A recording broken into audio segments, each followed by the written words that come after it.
Welcome.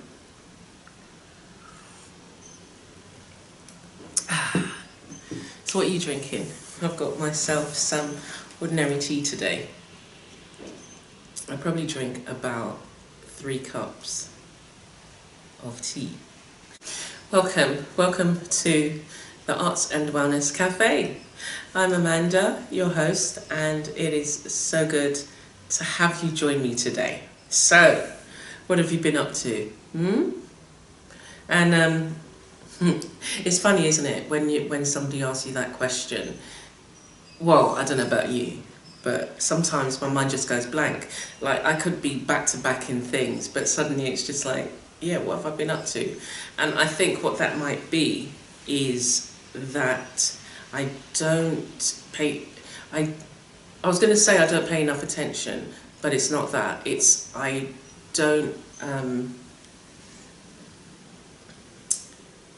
I don't give enough weight to what actually I have managed to achieve. And I think that's the thing. You're doing these things and it's just like, oh yeah, I'll just do that and I'll just do that. But actually it's just like, you should make more of it. You know, it's a big deal in the sense that because we're all so unique, that we all have something to bring to the table, and we all have something to share that will impact on somebody else in a positive way. So when I talk about impacting, when I talk about your responsibility, it's about how we do that in a positive way, and how we actually really look at and work with our gifts. So at the beginning of the week, I looked at the word comfortable on the podcast, and I'll leave the link for you to go and listen to that.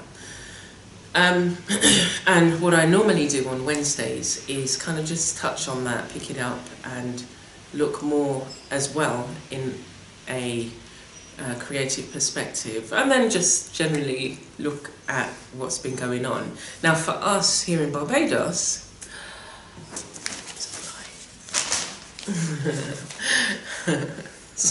sorry. Oh dear. For us here in Barbados,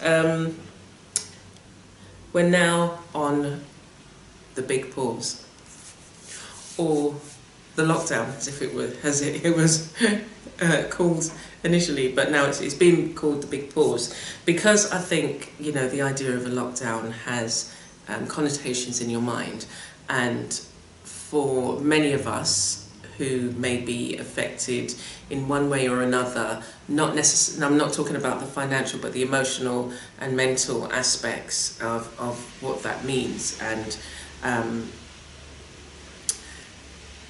then the big pause is a word actually I was using myself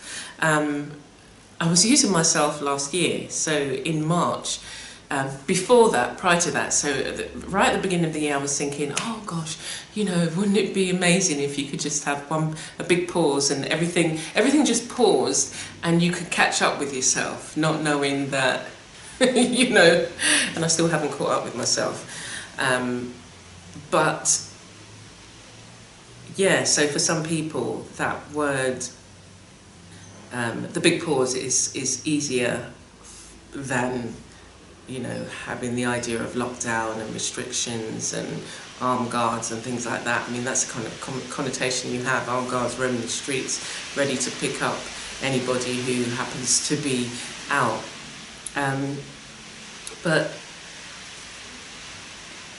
what I will do is I'll talk about that later, because there was something that I was thinking about, but I'll kind of touch on that later. Should I, or should I just do it now? I'll just do it now, and then we can go back onto the creative stuff. And it's just really, you know, as I'm thinking to myself, like, all of our shops are shut, yeah, but the supermarkets are open, and what they call mini marts, which are larger than your local, what they call village store. So, you know, a small store with people, you know, where people, you know, buy things in bulk and then sell it, and the local community benefits if you don't have access to go to the supermarket in terms of driving there.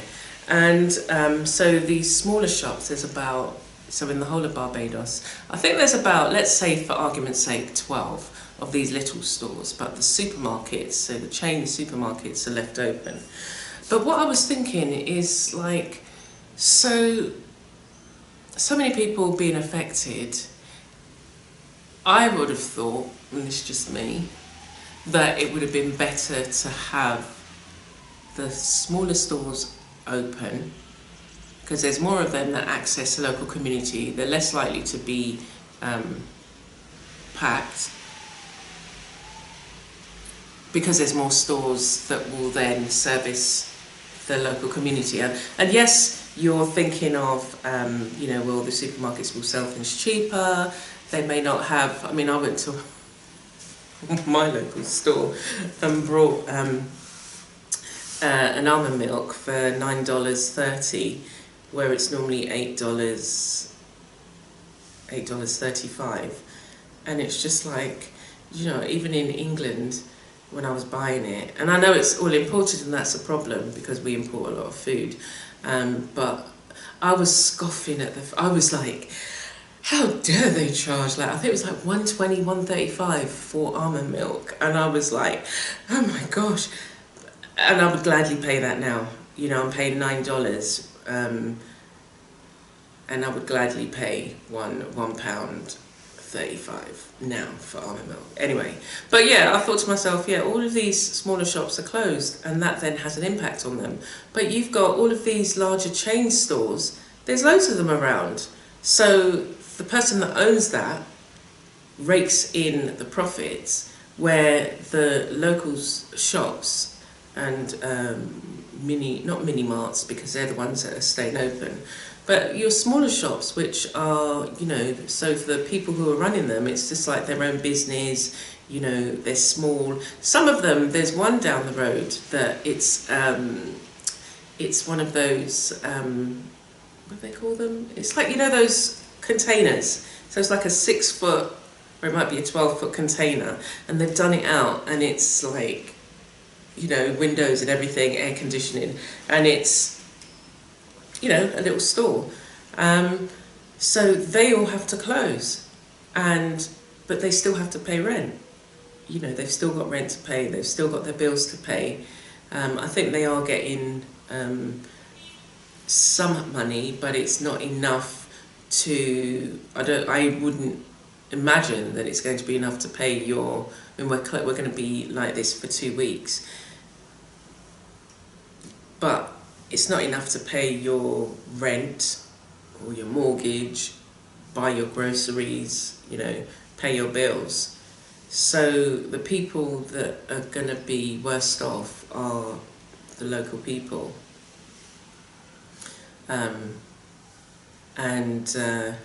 Because there isn't, if you don't have a car around here, you have to get the bus, and not everybody's got a car, so there are going to be no like little local shops near us, and the nearest supermarket it's in a car it's about 10 minutes, but if you're going by bus you probably have to let me think, take 2 buses to get there, because you'd have to go into Bridgetown and then come back, I think. But anyway, so I just wanted to touch on that, because I was thinking, but what about the, so the little corner shops are shutting, but the big supermarkets are open, and they rake in millions, maybe if they donated their profits for this year, because they're still paying their bills, but maybe if they donated their thousands of dollars profits to the local corner shops, their competitors, who, whether any of them are going to be able to withstand, not being able to bring in an income and stay open, who's to know. And I'm thinking in my head, as I'm talking about that, it's just like, but how does this relate to art?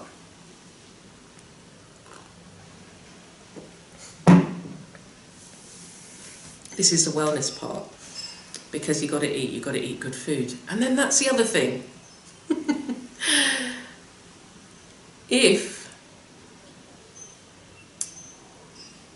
Anyway, yeah, let's just kind of stay clear of all of that. But building up your immune system, I was saying that on I think it was on my gardening channel, or it might have been last week. But if you build up your immune system is what helps fight, you know, all these things that we kind of battle against. And so if you build up your immune system, just sit down. Sit down. Sit down. Good boy. If you build up your immune system, then you would battle it so much better. And as artists, here's the tie-in. So when we think about all that's happened as artists, well, I speak for myself, but I found that because you're told that you have to stay in, the fact that I do anyway, because I'm either in the studio, on the computer, and you know, I take breaks and that, didn't make a difference. It was just like I felt less inclined to go out, less inclined to make the most of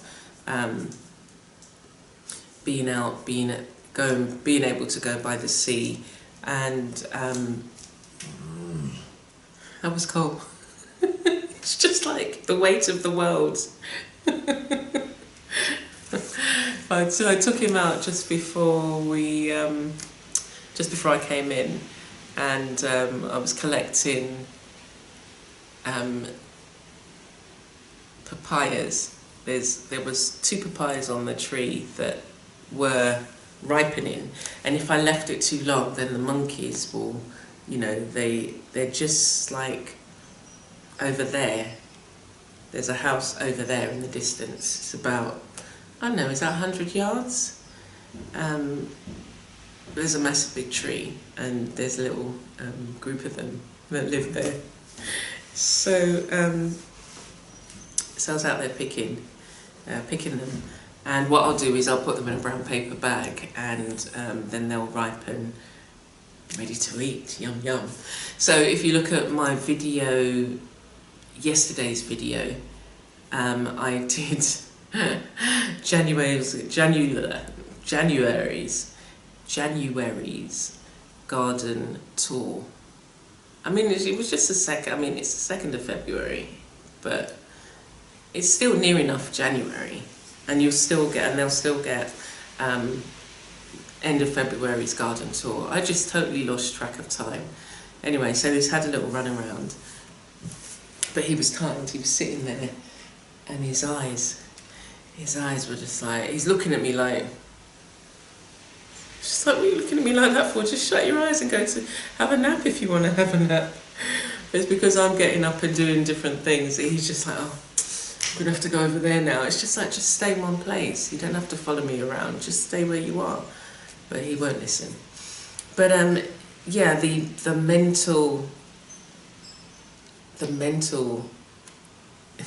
impact, the impact on your mental health, and you know, maybe you should think about that as well, because whilst the word I'm going to be touching on after all that is comfortable, the word for the month is insight and reflection, and we gain insight by reflecting on the things that happen to us and thinking about them, working through them, talking through them, mulling over them.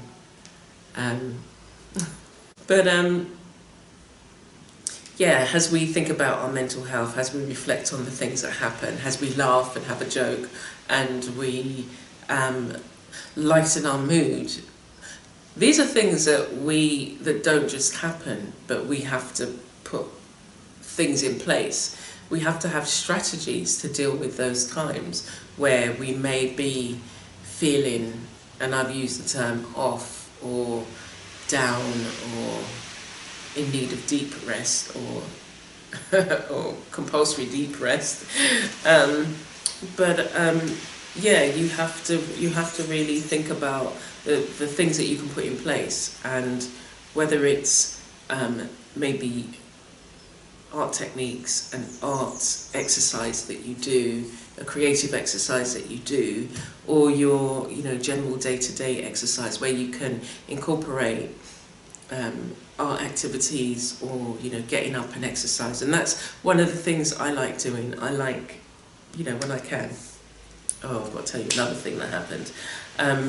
Just to get up, move about, move from your current position and go somewhere else. Like, I would sometimes, it's like when I'm making tea, sometimes I'll sit at my computer and, you then start looking online. And then I think to myself, well, why don't you just go out and sit out on the patio where the sun's shining, you'll get a bit of breeze, and it's a different environment. So I'll do that, get some fresh air, and you do feel a lot better, you do feel different. So, comfortable, the way that in which I picked it up on Monday on the podcast was looking at the way that we can feel comfortable, so comfortable we become complacent. You then take things for granted, you maybe don't make such an effort, you start to lose sight of the things that you may have said you wanted to do when you get too comfortable. And it isn't until it gets so painful that you feel you need to do something that you actually take the steps. So, because especially when you go into that complacent stage, and I know people who, they'll say they want to do all these things, but then when they get the space to do them, they fill it with worrying about, what somebody else might be doing, or they fill it with everything other than, they fill their time with everything other than the things that they said they wanted to do. And for some of us who are creative, for us creatives, and for other people who look on creatives, that idea that there isn't enough room, there isn't enough, you can't make a living, you can't. And because, if you're relying on people to buy your work to live, then you may not always make sales dependent on the kind of work. I mean, I know an artist here, well, several. I mean, there's not just one artist here in Barbados, but there's one who she was saying, she has a particular style, and she creates certain imagery, and that's all I'll say about her. She creates certain imagery, but she will create a painting within 2 weeks. And I knew another artist like that. He would, once he's created the painting, he had to create prints, and because the original would go just like that within 2 weeks, and he would then start selling prints. And I mean, what he did was, you had to share your work, and he had a good kind of clientele who were collectors of his pieces, but he had to work hard to generate an interest, and he was always doing that. And he once said to me, there were exhibitions that he would like to be part of, but he couldn't afford to have pieces of artwork just sitting in an exhibition for 4 weeks, because that's how he lived. He lived off the sales of his work. So he was quite prolific. But I mean, obviously these paintings, I think he painted in oils, maybe acrylics. But and so there is that view, and artists often have that themselves, and they stop themselves from creating because they feel that I'm never going to make money out of this, so what's the point? And they don't go down roads that maybe would have led to opportunities, or they haven't yet allowed themselves to get enough exposure by promoting their work, because unless you've got somebody who you could pay to do it for you. You're going to have to do it yourself.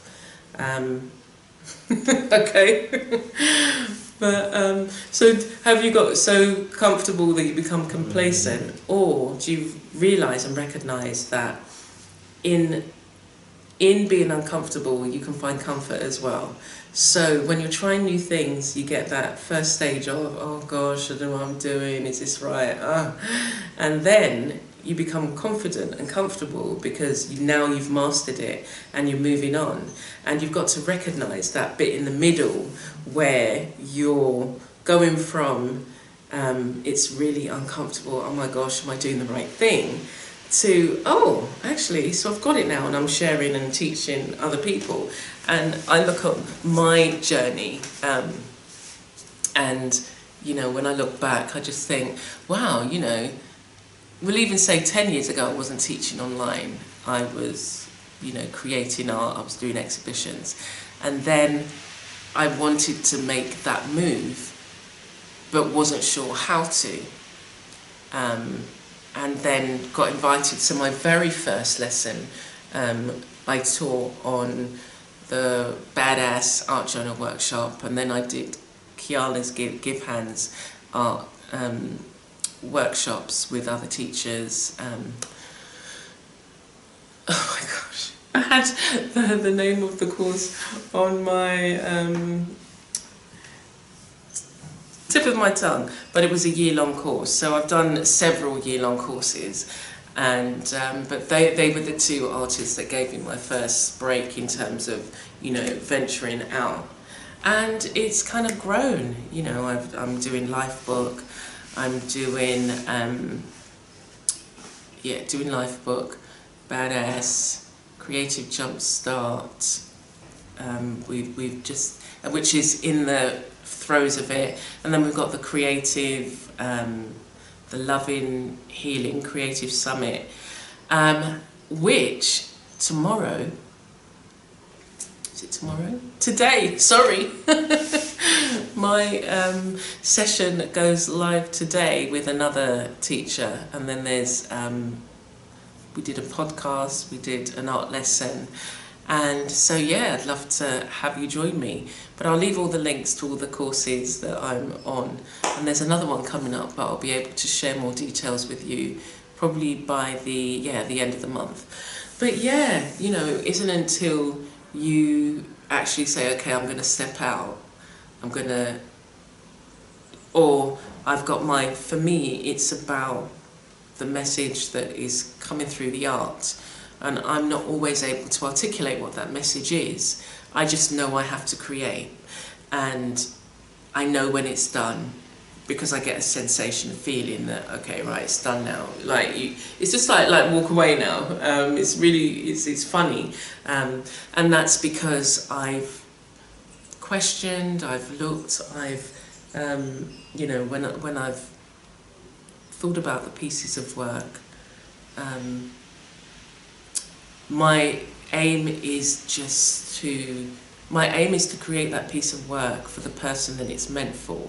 I don't know who it's meant for, I don't know where they live, what part of the world that they are. I just know that I need to create, I have to create this particular thing.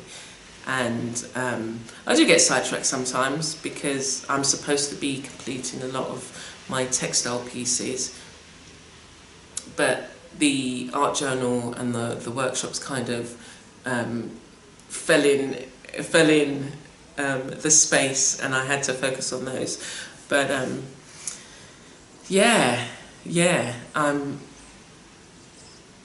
I'm in that place where I often feel uncomfortable, but I'm now just going with the flow because I know that out of that, when I get to the other side of it, I'm going to feel good, I'm going to feel comfortable until the next thing comes. And I can see that even for me, my work expanding and growing, and the things that I'm doing are growing because this year, which is another thing I wanted to just share, you know, about looking forward.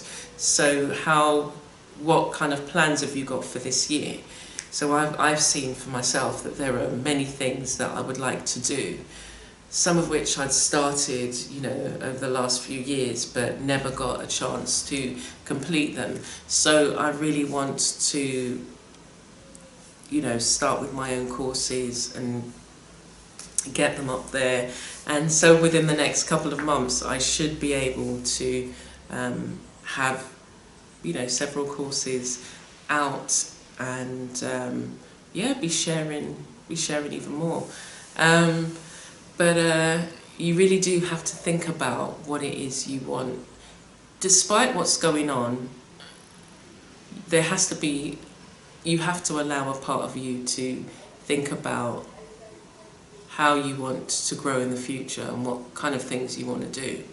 And you know, don't think, oh well,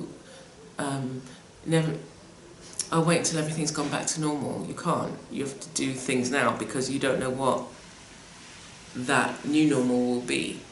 It's not going to be, and I say this to people, it's never going to be the same as it was, because we've all been changed. We've all been touched by global events. So it is never going to go back to how it was. You've got to now decide how you're going to live. You've got to decide what your values are. You've got to decide how you look after yourself, your body, the food you consume, what you have in your environment. And more importantly, because this is what it was all about, art and wellness, that you, if you're thinking of starting something creative, that you just go for it. You don't know how many days you've got left on this earth. You know, if you said the standard person, I mean, my mum's 97, so if you said, for argument's sake, you lived to 100, many people aren't, but if you said, for argument's sake, okay, yeah, live to 100 with all your faculties, how many years is that? And then, depending on how many years that is, think about, like, say it's, I did this, say it's like 25 years or 30 years, say you've got 30 years until you get to 100. Oh, well, that made you 70. Okay, well, regardless if you're 70 or if you're younger, like, you know, if you've got 50 years, let's just not make this, I won't make it any more complicated. Right, so say, for argument's sake, no, because this is, for argument's sake, okay, let's not choose 100, because I chose 100 because it was just, okay, let me just go with that, like, gosh, okay, so if you were 70, say, okay, and you were going to live to 100 and you got 30 years, think about the 30 years that have just passed. Think about, so regardless of, you know, what your age is now, think about, you know, don't maybe go to 100, go to, say, 20 years. Say you're going to live 20 more years. Think about the 20 years previously that has gone past, and think about how fast they went. You know, think about what you were doing 20 years ago, how you felt. Now, you may not necessarily feel very different, because I think when you hit a certain age, it's really weird. Age doesn't seem to, you know, you don't think like a 50, 60, 70-year-old. You might be a bit more tired, but you don't think like that. For me, I don't think like I was 36, but I don't feel older than 36 in the sense that I don't feel any different from when I was 36. I don't feel the age that I am now. I know I feel a few more aches and pains, like saying, oh my gosh, I got tumbled in the water on Sunday, gone, the waves.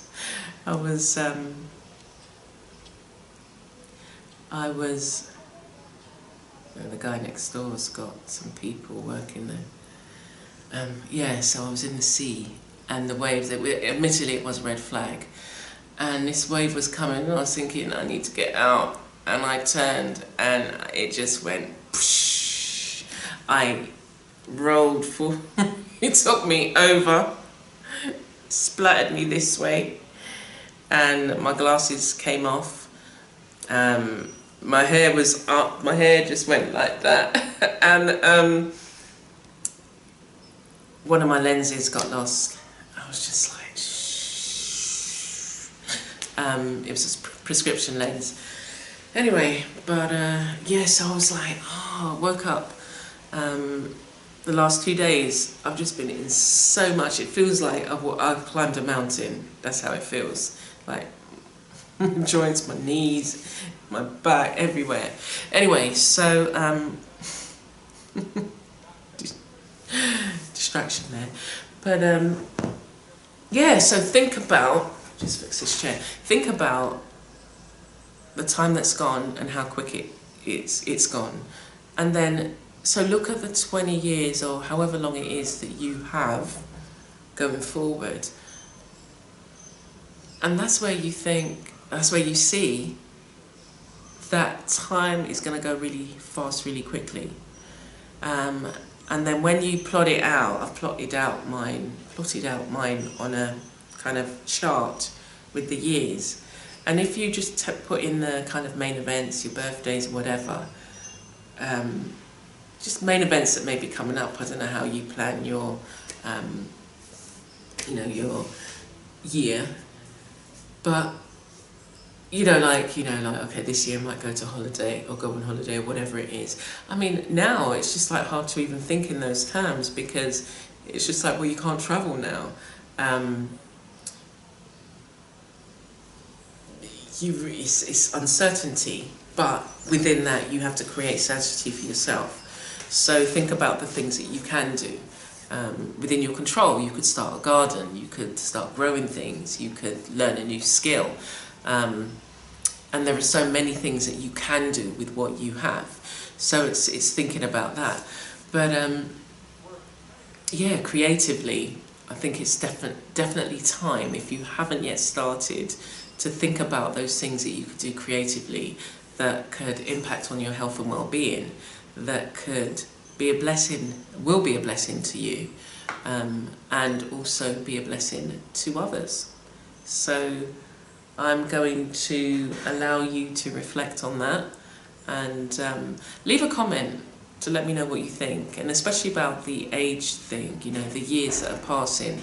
How is that impacting, or how do you think it impacts on you? And what do you think that you would, maybe like to do to put things in place? And have you got too comfortable that you're now slightly ineffective? Or are you in that place where, well, I just passed uncomfortableness and now I'm got used to it, and now I'm, striving for this, and it's going to be uncomfortable for a while, but you know what? It shows that you're growing. Yeah? So I look forward to hearing from you, and I really do appreciate you coming and joining me each week. And I thank all those who've left comments. It really is encouraging. And I'm always every now and again feeling uncomfortable because it's just like you think, oh gosh, well, no, I don't really, but sometimes you think, oh gosh, I wonder how people are going to respond to it, not what they're going to think or what they're going to think about me, because I'm working in what I know I should be working in. I know that there's more that I need to do. So that's my planning for 2021. Okay, so take care for now. I'm going to love you and leave you. Stay blessed.